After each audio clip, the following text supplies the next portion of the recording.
Estamos en CGN Noticias, Radio y Televisión, en nuestro espacio Frente a Frente, un diálogo con la ciudadanía, programa transmitido por la canal de televisión de la Unión Nacional de Periodistas, Núcleo del Guaya. En primer lugar, vamos a iniciar con el editorial del día. Crece la lucha del pueblo.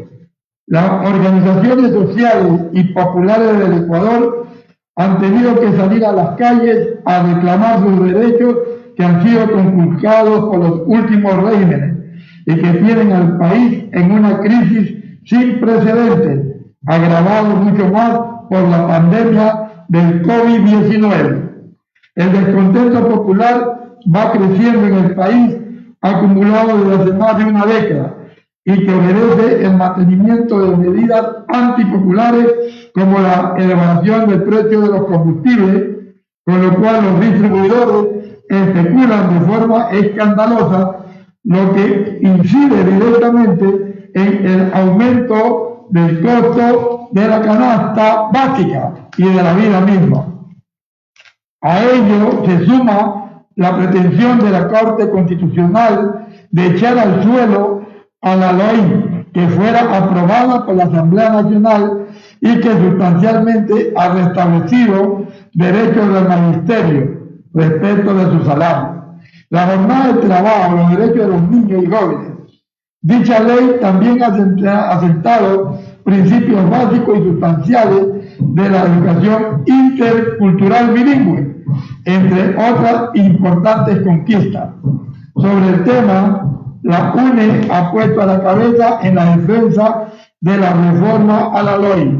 De otro lado, importantes organizaciones en todo el país, dirigidos por el Frente Popular, la FEUNAC, las Mujeres por el Cambio, la Federación de Barrios de Quito, la FEU, la FESE, que por igual exigen reformas sustanciales al sistema de educación superior que signifique la restauración de libre autonomía universitaria. El cogobierno, entre otras importantes reformas, hicieron escuchar sus voces de protesta en la perspectiva de vencer la indolencia evidente por parte del gobierno frente a la problemática que aqueja a los pueblos del Ecuador, que además exigen la vacunación lo más pronto y segura y la no elevación del precio de los combustibles por las implicaciones que este hecho tiene en el encarecimiento del costo de la vida. Hasta aquí nuestro editorial. A continuación estará con nosotros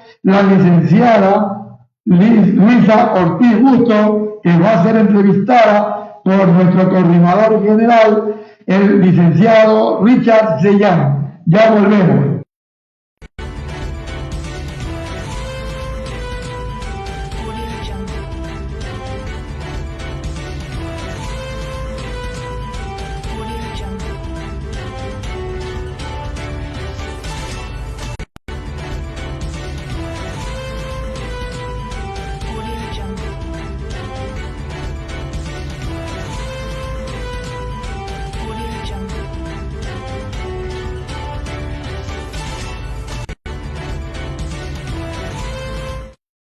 De regreso a nuestro programa Frente a Frente, un diálogo con la ciudadanía y pues un diálogo interesante, una entrevista con la licenciada Luisa Ortiz Busto del Estado de la Diáspora de África en Ecuador.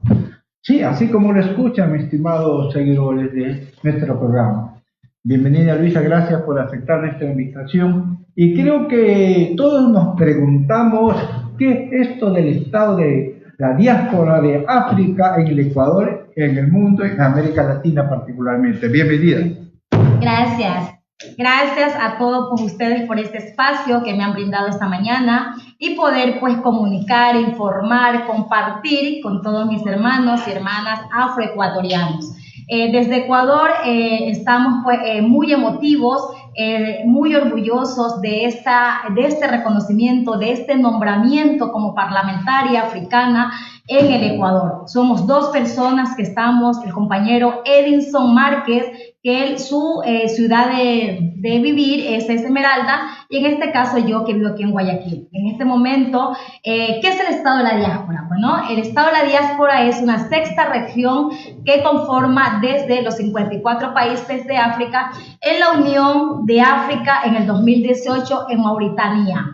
El Estado de la Diáspora está conformado por nuestro ministro, está conformado por un Estado con todos sus delegados, asambleístas, que somos los parlamentarios, tenemos también dentro del ministerio todo lo que son los embajadores, tenemos conformado un Estado. Y sobre todo, ¿qué es el Estado de la Diáspora? Un Estado no puede crearse sin una moneda propia.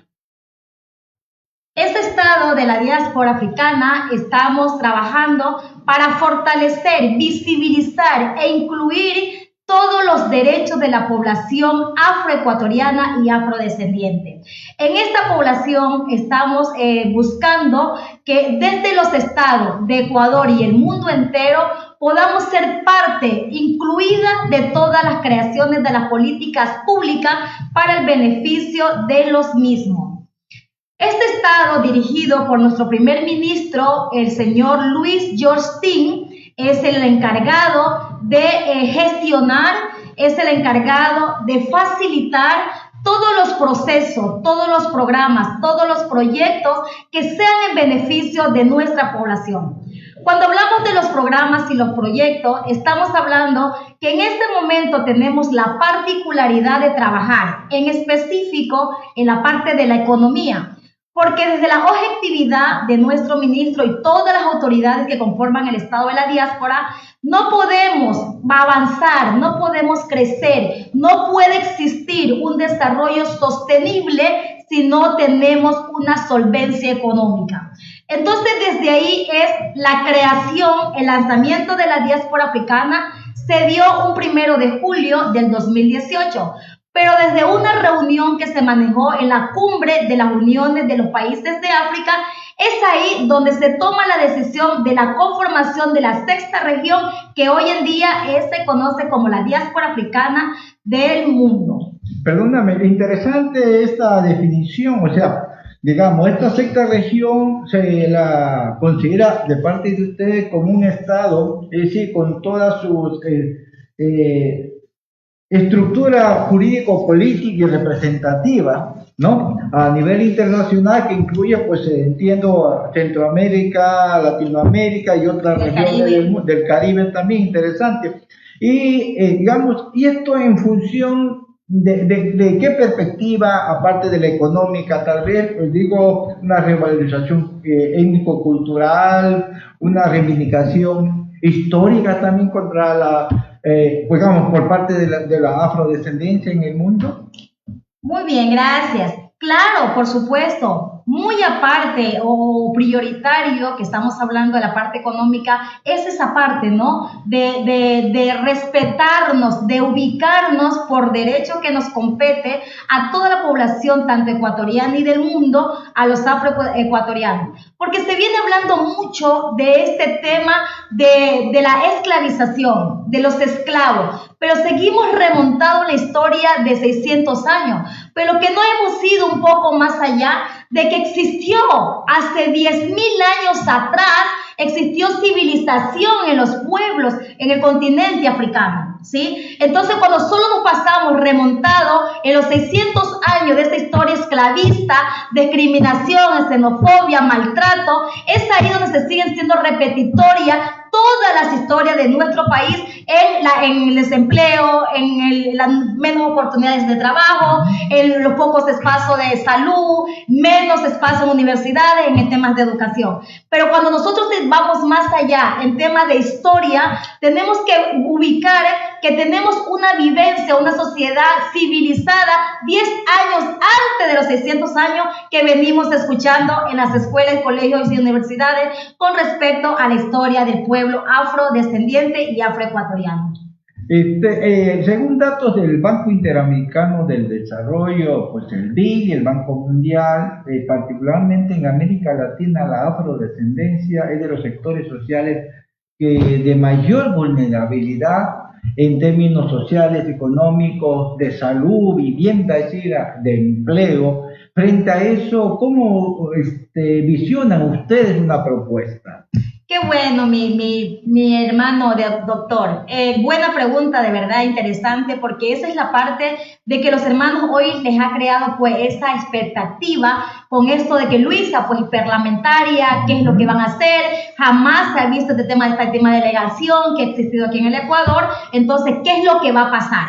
Entonces, desde ahí, lo que invito a todas mis hermanas, hermanos afroecuatorianos, que luego, pues, de esta rueda de prensa, luego de esta gira que hemos hecho por los medios, pues, sentarnos para planificar y poder, pues, saber cuáles son las acciones que vamos a tomar. ¿Cuáles son las responsabilidades que tiene Luisa y Edinson Márquez en este momento como parlamentarios africanos?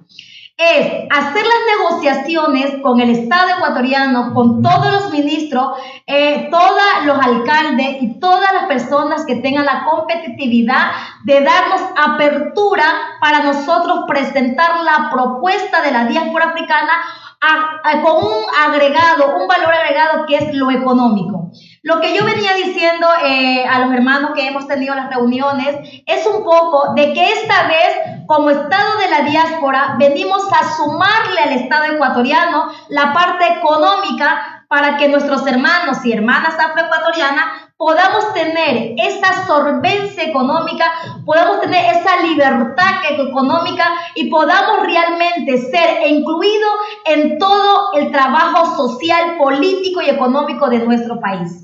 Digamos, de acuerdo a los últimos datos, la población afrodescendiente más o menos está en el 7% de la población del país, entiendo.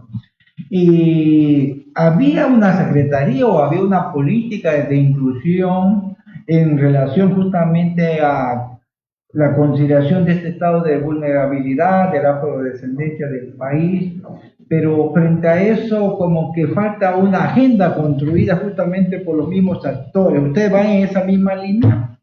Te cuento que sí. En el tema que hablamos de la construcción de la agenda, ya existe una agenda trabajada por las mujeres ecuatorianas del pueblo afroecuatoriano 2030, pero más sin embargo no ha tenido ese oído de las autoridades para poder realmente incluirla, para poder tener ese accionar y esa respuesta efectiva a esta agenda. Cuando hablamos de que realmente dentro de la población afroecuatoriana, ¿qué población somos? Somos el 7.2%. Dentro de la población ecuatoriana somos 1.041.832 afroecuatorianos aproximadamente, el censo del 2010. Entonces, esta población es una población significativa, la cual el gobierno, todos los gobiernos de turno, no han tomado en cuenta o en particular la importancia a esta población que tenemos realmente, que somos parte del Ecuador en momentos electorales, en momentos sociales y en momentos realmente importantes de nuestro país. Cuando hablamos de historia, hablamos solo de la época de los líderes y lideresas de los incas, pero no hablamos de una líder, de una Martina Carrillo, no hablamos realmente de una mujer luchadora Chinquiquirá. Entonces tenemos muchos líderes y lideresas del pueblo afroecuatoriano que lucharon, que combatieron, que hicieron grandes obras y aportaron a grandes obras que tiene nuestro país, pero eso no es visibilizado. Entonces, ¿qué es lo que busca la diáspora africana en este momento como Estado? Busca todo el reconocimiento de todas estas líderes, todas estas lideresas, todo el reconocimiento a todas estas luchas que vienen haciendo nuestras hermanas, nuestros hermanos, los que están todavía entre nosotros y los que ya no están entre nosotros, pero quieren reconocer, visibilizar y ser parte total, incluido en todo el Estado ecuatoriano. Justamente por eso un poco era la pregunta anterior, porque digamos, se ha hablado mucho de los derechos de inclusión, de participación social, política, económica, productiva de la mujer. ¿Cuál es la situación desde tu perspectiva, Luisa, de la mujer afrodescendiente ecuatoriana y de alguna manera latinoamericana? Somos unas mujeres guerreras. Las mujeres ecuatorianas somos unas mujeres guerreras, las mujeres afrodescendientes, afroecuatorianas, somos mujeres invencibles, somos mujeres aguerridas todos los y días. hermosa, Ay, sí, bueno, no lo quería decir yo, ¿no? No lo quería decir yo, pero por supuesto, muy inteligentes, tenemos una capacidad enorme para propuesta, para construir, para un trabajo dinámico. Desde las mujeres ecuatorianas vienen trabajando arduamente, vienen trabajando significativamente, y es penoso que todavía no encontremos esos espacios donde podamos tomar el poder y poder tener el poder con tomas de decisiones y poder cambiar muchas políticas que no nos hacen bien al país. Pero desde este espacio de las mujeres que vienen trabajando y venimos trabajando, es una oportunidad, compañero, de verdad admirable a mis hermanas, mujeres negras que vienen haciendo día a día desde los territorios, desde sus casas, desde los espacios públicos, de los espacios privados. Son admirables las mujeres afroecuatorianas y todas las mujeres del Ecuador. Tú me introduces, perdóname la confianza, en una autodefinición que para mí ha traído algunas reflexiones. Negritud o afrodescendencia. Bueno, la Constitución de la República del 2008 nos ha reconocido, que es una palabra bastante fuera de contexto, porque da a entender que a partir del 2008 recién nos reconocen a los afroecuatorianos, que eso es una total mentira, ¿no? Pero basándonos pues en reglamentos legales, en normativas, la Constitución del 2008 nos reconoce como pueblo afroecuatoriano. Entonces, desde allí, nosotras y nosotros pedimos, y los conversatorios, los diálogos que mantenemos con los otros hermanos, pedimos pues que se nos ubique como pueblo afroecuatoriano. Ha sido una conversación interesante con la licenciada Luisa Ortiz Bustos del Estado de la Diáspora en Ecuador y también en el mundo, ¿no? Es parlamentaria de ese estado y justamente creo que sus conceptos, su visión de lo que significa la afrodescendencia a nivel internacional como en el Ecuador y América Latina son sumamente interesantes, y éxito en su labor, Luisa, muy agradecido de su presencia acá, y nuestro programa se despide hasta la siguiente. No, tenemos creo un video de una entrevista. Vamos a una entrevista, sí, perdón, en unos momentos volvemos.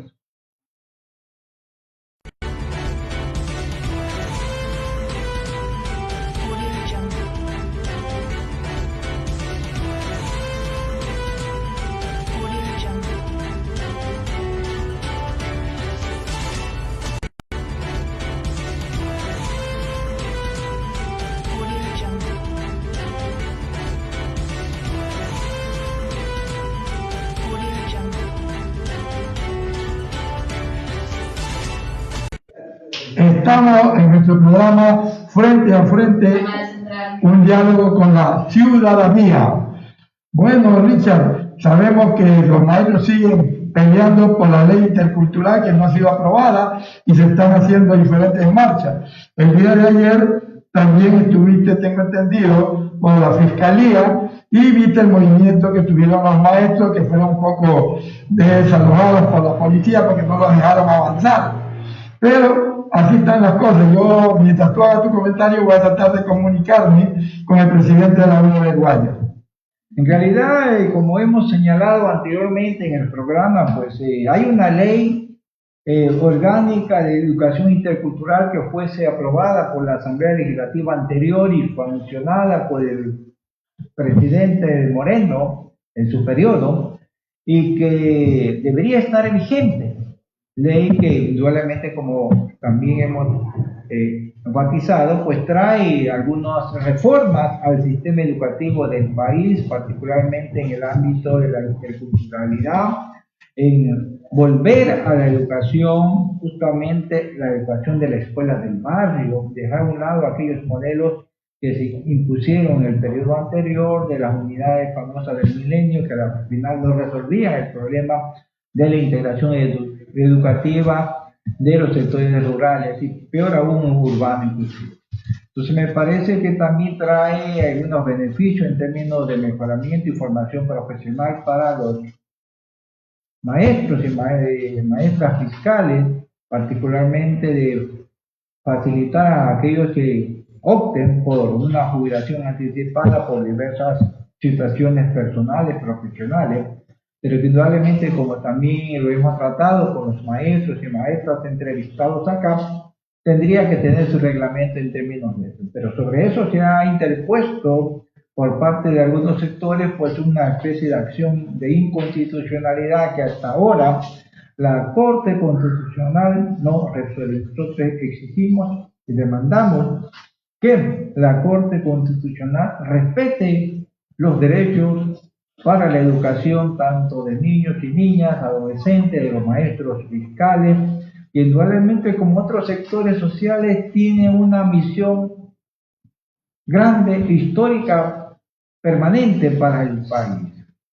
Educar, formar las nuevas generaciones y que por lo tanto, así como lo tiene la policía, lo tienen las Fuerzas Armadas, sus miembros, ¿no? Dada la característica de su misión, también lo deben tener los maestros y las maestras del país. Y en ese sentido creo que la ley aporta mucho, habla de que se incrementa el presupuesto para la educación como un elemento imperativo, no de largo plazo.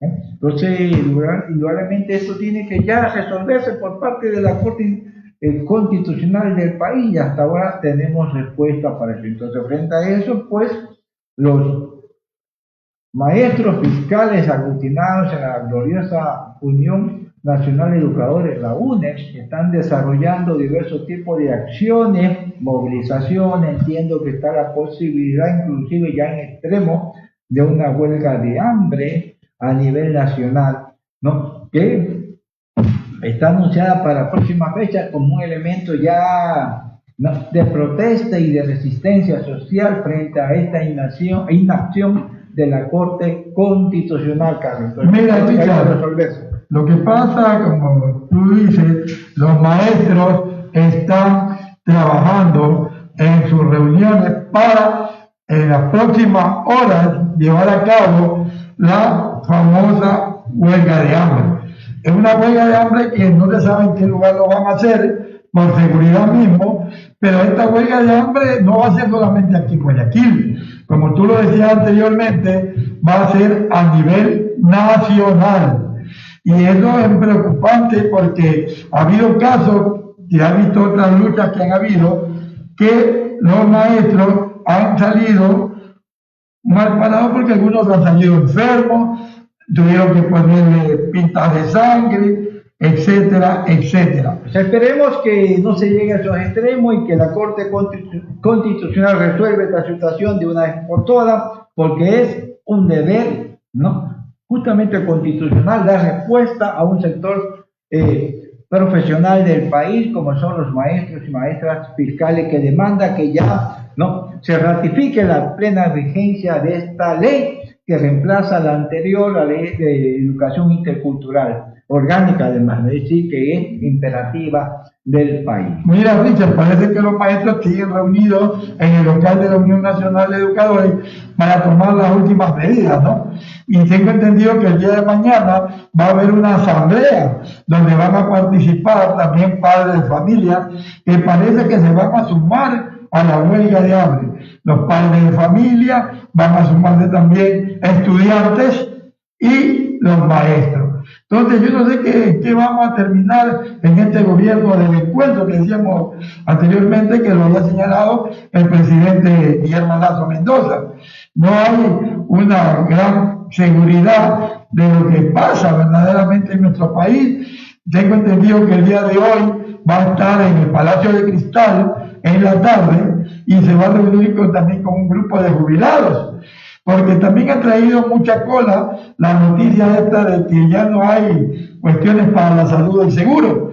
Entonces eso es preocupante, aunque se dice que son simples rumores y que lo que quieren llevar es al seguro a la privatización. Vea, yo, digamos, creo que nosotros desde antes de que el señor Lasso fuese, pues, electo con un voto, entre comillas, digamos, poco significativo a mi juicio, como presidente del país, dadas las circunstancias político-electorales del país, hemos dicho que él tiene una gran tarea: respetar derechos respetar la democracia, y se habla del país, del Ecuador, del encuentro, el Ecuador, pues precisamente de diálogo, de los grandes acuerdos nacionales. Entrevistamos, por ejemplo, a Luisa Ortiz, ¿no? ¿Verdad? De la población afrodescendiente del país.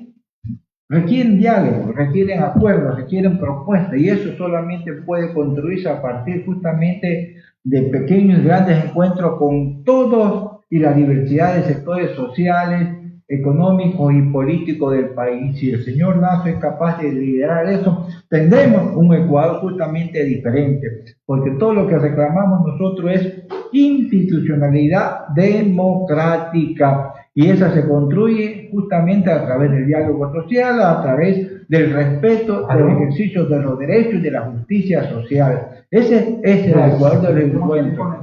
Y en lo que se refiere a la seguridad social, aquellos voceros que sueltamente por ahí auguran, ¿no?, hecatombe, ¿no?, respecto de la seguridad social, ya hemos dicho anteriormente que es parte de una gran estrategia de querer, ¿no?, estigmatizar a la plena vigencia del Instituto Ecuatoriano de Seguridad Social como uno de los sistemas de protección para los trabajadores y trabajadoras. Lo que buscan es decir, hay que privatizarlo porque así va a funcionar mejor, la empresa privada, la banca privada funciona mejor, lo cual no es cierto. Hace poco, la Organización Internacional del Trabajo, junto con la Fundación Everhetz, fundación alemana, organizó para toda América Latina un simposio, un foro,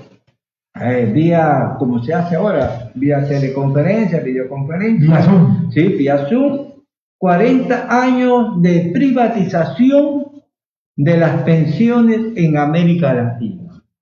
Y resulta que estos 40 años de privatización, es decir, que los fondos de pensiones que antes eran de carácter público, manejadas por instituciones consideradas tripartitas en términos de gerencia y de administración, pero que eran de origen público, con carácter solidario, ¿no?, compartido, se privatizaron. Y a los 40 años la conclusión es que hay que volver, ¿no?, hay que volver al carácter solidario de los fondos de pensiones, porque el sector privado ha demostrado que no tiene la característica, ¿no?, de sensibilidad y de responsabilidad social para manejar adecuadamente esos fondos. Se ponía como ejemplo lo de Chile. Así es, eso ¿no? te iba a decir. Y resulta que las agencias de fondos de pensiones, en varias ocasiones, de los 40 años o 35 años de la imposición de ese sistema privado de pensiones a la fuerza, que lo hizo el dictador Augusto Pinochet en Chile, 2 veces el Estado chileno tuvo que intervenir económicamente para salvar a las agencias privadas de fondos de pensiones, inyectándole dinero para que no quiebren. Y las promesas de unas mejores pensiones jamás se cumplieron ni se han cumplido, porque apenas las pensiones que se decía iban a ser mucho mejores que las que daba el sistema público de pensiones, resulta que son 2/3 apenas de la remuneración básica del pueblo chileno en este caso. Así que con ese ejemplo Que se lo ponía pues como el modelo ideal para todo el mundo, no solamente para América Latina. Sabemos que hoy, de acuerdo a este foro y de acuerdo a la conclusión, y está el documento, ¿no?, que dice hay que volver a los fondos públicos en el manejo de los fondos de pensiones, que es la única salida. Y mucho más cuando el aspecto de la pandemia, también los propios organismos internacionales dicen hay que fortalecer el Estado, porque el Estado, esta estructura jurídica política que nos gobierna, ¿no?, es la única posibilidad de poder hacer contención colectiva a la pandemia y a cualquier otra que se avecina, porque también está anunciada, ¿no?, dada la depredación ambiental que ha habido en el mundo por el actual sistema y las grandes multinacionales. La posibilidad de entonces, solo el Estado Es decir, la gestión pública colectiva Es la que puede salvar el 10. es la que puede salvar el 10, puede salvar a la sociedad y puede hacer reactivación económica. Eso lo dicen el Fondo Monetario, el Banco Mundial, ¿no? Todos los organismos internacionales. Hay que fortalecer el Estado. Y fortalecer el Estado significa también otra cosa: fortalecer el patrimonio público. ¿Qué es el patrimonio público? Las empresas, Petroecuador en el caso nuestro, Correcto. y el 10 como el caso nuestro, la CNL, ¿cómo se llama? CNT. Todas las empresas públicas son parte del patrimonio común y social del Estado ecuatoriano, que tienen que ser fortalecidas porque ellas aportan, ¿no?, al presupuesto nacional, y aún en los estados de corrupción y de ineficiencia, ¿no?, que con las cuales se le maneja, porque se le da una administración política. Sin embargo, dejan aportes al presupuesto del Estado. ¿Qué sería si esas empresas públicas se manejan de manera eficiente? Claro, ahí no había problema. Pero mira, aquí tenemos al señor Madera, que recién lo ha puesto el señor Lazo, sabiendo que este señor había sido sacado del seguro anteriormente en el gobierno de Lucio Gutiérrez por irregularidades. Y el banco, la investigación que se ha hecho, lo han vuelto a poner con la superintendencia de banco, no han hecho nada. Entonces nos preguntamos, ¿qué es lo que está pasando en nuestro país? Están poniendo personas que fueron del gobierno de Correa, personas que han estado sancionadas. ¿Qué queremos de este país, el Ecuador, entonces? Pues en realidad, como hemos dicho, pues si el presidente Guillermo Lazo quiere hacer un Ecuador del encuentro, tiene que construir una gran agenda compartida, consensuada con los diversos sectores sociales del país, ¿no? Hay unos puntos, unos ejes temáticos de política pública de carácter solidario, de carácter social, de pleno respeto a los derechos, no a los derechos de nombres, ¿no? Y el pleno derecho, por ejemplo, al trabajo decente, que significa trabajo con seguridad social, con protección social, con un salario mínimo que permita cubrir la canasta básica, ¿no?, del trabajador y su familia. De lo contrario, ¿de qué Ecuador del encuentro nos podríamos hablar si el Ecuador está fragmentado, está fracturado? Como la familia. En su estructura social, pues sí. 7 de cada ecuatoriano, como digo yo, anda pateando lata cada día en la calle. No hay trabajo. No hay trabajo, vive y sobrevive, no, en la informalidad. Entonces, eso no puede continuar. Eso no es el Ecuador del encuentro. Hemos llegado a nuestra parte final en nuestro programa Frente a Frente, un diálogo con la ciudadanía. Hasta el día lunes, un fin de semana excelente para todos los amigos que nos están viendo y escuchando. Hasta el lunes. Gracias a todos y todas.